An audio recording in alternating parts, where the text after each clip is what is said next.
Good morning, sweeties. How are you? Today we will start with a new story, The Night the Moon Fell. Oh, the night the moon fell. Does the moon fall? Does it fall? When do you see the moon? During the day or at night? What can you see in the sky at night? And what can you see in the sky during the day? Okay, now let me ask you some questions. Is it so easy to make changes in your life? Is it easy to change your friends? To change the place where you live? Is it easy to change your school? Is it easy to change anything that you love it? Is it easy? Okay. Our story today is a myth story. It means an old story that often explains something about nature. And when we talk about the moon, the sky, it's something that is related to the nature, as we know. Now, let's read the story to know more about the night the moon fell. Now please open page 130. Before we start, can you tell me what can you see in the picture? See? Yeah, there are stars. Oh, there's someone. What is he doing? Okay, let's read to know more about him. One night long ago, Luna the moon loomed high in the night sky. Stars twinkled and Luna's friend the wind buzzed nearby. The night was hushed and peaceful. Suddenly, the sky shook. A loud hush rattled the stars and startled the moon.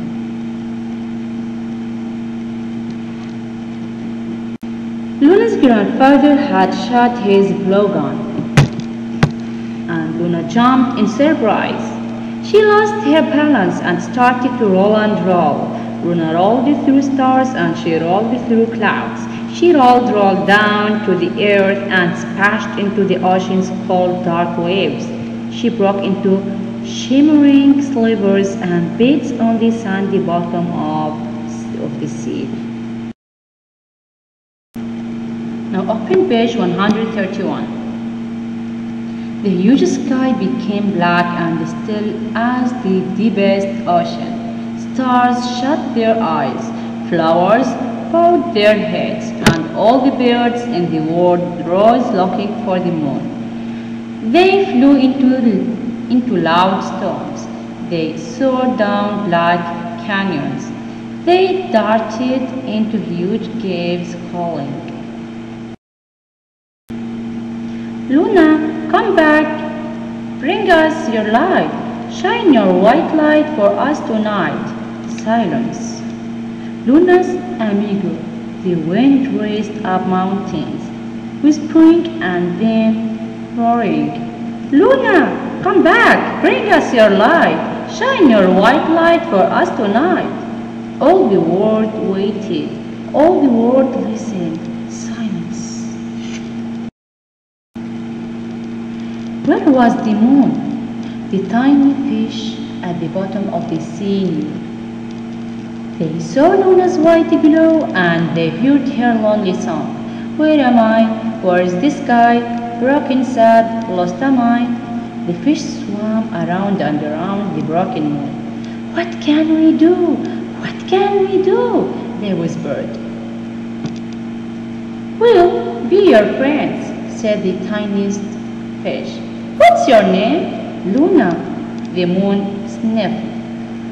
Are you the shining light that hums high in the sky?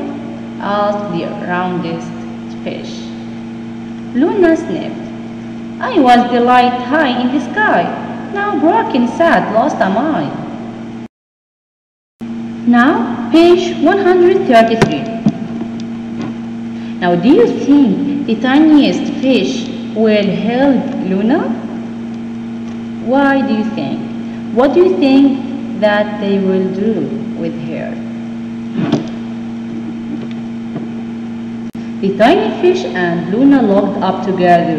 They looked up through all that deep, dark water. The little fish missed seeing the moonlight high in the night sky. They missed playing in Luna's white light.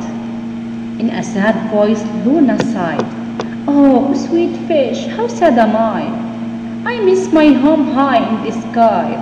The little fish felt sorry for Luna. "Watch this," said the tiniest fish. And he and the other little fish began blowing bubbles in wonderful and funny shapes to make her laugh and smile. "New friends, you are good for me. You make me laugh in this cold, dark sea." The tiny fish began to hum, and in time, Luna hummed too. She hummed herself to sleep.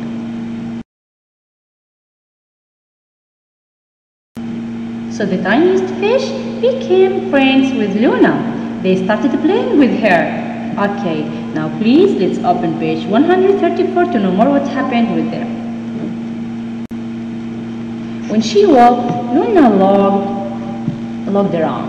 She saw colors.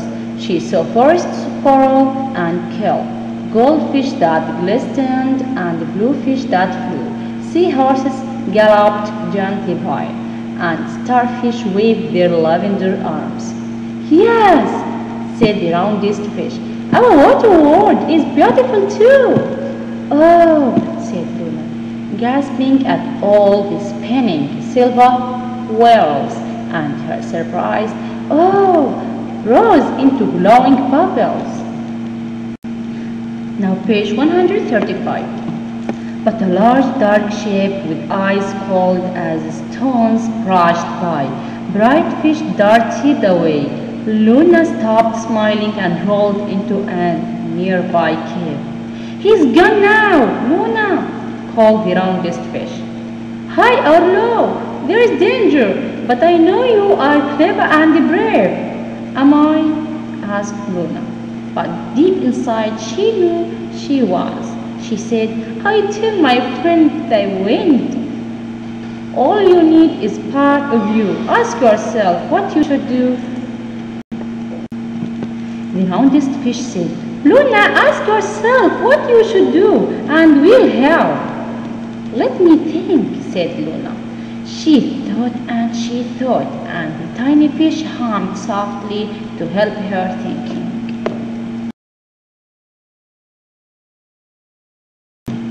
Now what do you think that Luna tried to do? Can you expect? Okay, now open page 136. But before I read, let me ask you some questions. Okay, do you prefer working together with others or work with yourself alone?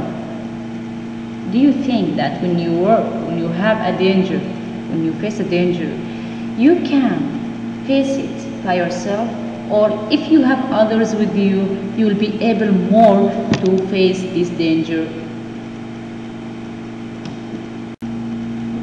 Now let's start reading page 136. Luna started swaying to their music, and the fish swayed with her.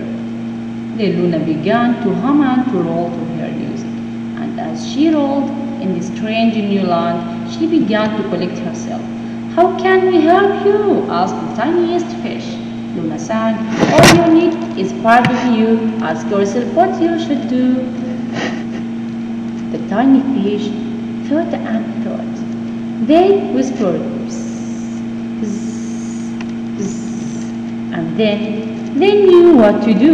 The little fish locked inside the shells and deep in cold sea caves for beds of glowing moon. With their silvery fins, they began to sweep together, the slivers and beds, and on the strange sand, the moon rolled and rolled into herself.